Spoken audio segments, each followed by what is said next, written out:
nome do Pai, e do Filho e do Espírito Santo. Amém.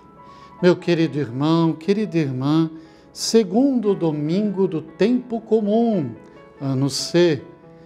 O Evangelho é de São João, capítulo 2, versículos de 1 a 11. 3 dias depois, houve um casamento em Caná da Galileia, e a mãe de Jesus estava lá. Também Jesus foi convidado para o casamento, junto com os seus discípulos. Faltou vinho, e a mãe de Jesus lhe disse: eles não têm mais vinho. Jesus respondeu: mulher, que temos nós a ver com isso? Minha hora ainda não chegou. A mãe de Jesus disse aos que estavam servindo: façam tudo o que ele vos disser. Tinham sido deixados aí 6 jarros de pedra com cerca de 100 litros cada um, e que serviam para as purificações que os judeus costumam fazer. Jesus disse aos que serviam: encham estes jarros com água. Eles o encheram até a borda. Depois disse Jesus: agora tirem e levem ao chefe da cerimônia. Eles assim o fizeram.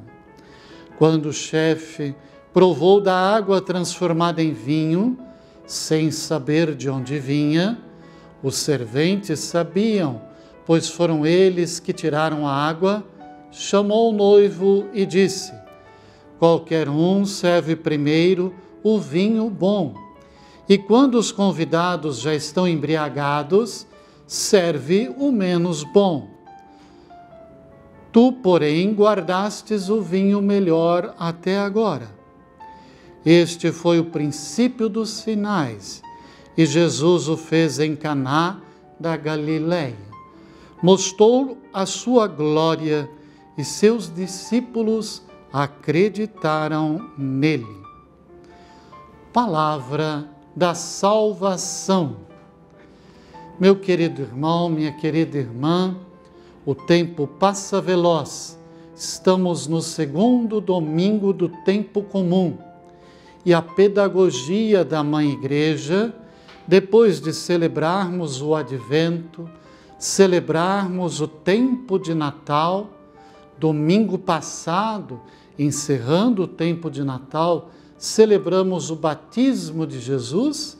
A Mãe Igreja agora nos apresenta a manifestação de Jesus através do seu primeiro sinal, do seu primeiro milagre, que São João prefere chamar de sinal. E Jesus o realizou em Caná da Galileia. E é importante o resultado desta primeira manifestação de Cristo Jesus. Os discípulos acreditaram nele. E se você reparou, no primeiro versículo deste capítulo 2, nós lemos 3 dias depois. 3 dias depois do quê? Depois do chamado de Jesus a seus discípulos. São João nos apresenta esta trajetória.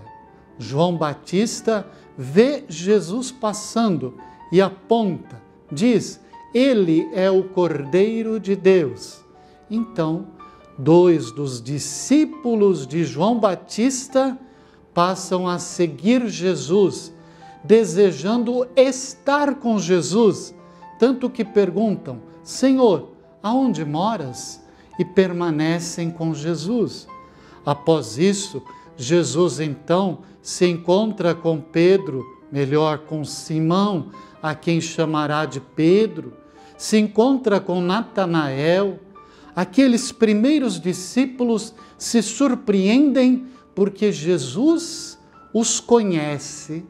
E de fato, no capítulo seguinte, São João vai fazer questão de dizer que Jesus conhece o profundo do ser humano. Conhecia os seus discípulos e nos conhece. Por quê? Porque Jesus é Deus. Para nós isto é óbvio, mas é claro que causou surpresa, admiração em Natanael. De onde me conheces? Mas nós o sabemos. Jesus nos conhece porque Ele é o Verbo que se fez carne e habitou em meio a nós. E realiza em Caná da Galileia, no contexto de uma festa de casamento, o seu primeiro sinal. Recordemo-nos, casamento é sempre uma festa. E numa festa não pode faltar determinadas coisas. Bebida, comida não podem faltar. Se faltar, faltará o essencial, que é a alegria. Aí então, a Virgem Maria, a mãe de Jesus, convidada, percebe o apuro que aqueles noivos e seus pais iriam enfrentar. E então, diz a Jesus, eles não têm mais vinho. Qual vinho eles não têm? Bom, o vinho para servir para os convidados, mas alargando o nosso olhar, é a Virgem Maria, aquela mulher que fez a ponte entre o Antigo e o Novo Testamento, é ela que diz a seu filho Jesus, eles não têm mais vinho. O povo de Israel não tem mais alegria. As jarras estão vazias, não servem para nada. As purificações não resultam em mais nada. Minha hora ainda não chegou, diz o Senhor. Mas mesmo assim, Maria insiste e o milagre acontece. Jesus veio trazer o vinho novo da alegria. Vinho é sempre alegria na Sagrada Escritura. Ao se manifestar, Jesus o faz dizendo: sou eu, aqui estou para transformar vossa tristeza em alegria. Aquele que nasceu em Belém como príncipe da paz se manifesta em Caná da Galileia como o verdadeiro doador da verdadeira alegria. Peçamos à Virgem Maria que interceda por nós. Comprometamo-nos a seguir tudo aquilo que Jesus nos disser e tenhamos a certeza que Jesus irá transformar a água parada de nossa vida, tantas vezes, em vinho novo da alegria, apesar das dificuldades da nossa existência. Confiemos, na festa da vida sempre estão presentes Jesus e Maria. O Senhor esteja convosco, abençoe-vos o Deus Todo-Poderoso, o Pai, o Filho e o Espírito Santo. Amém.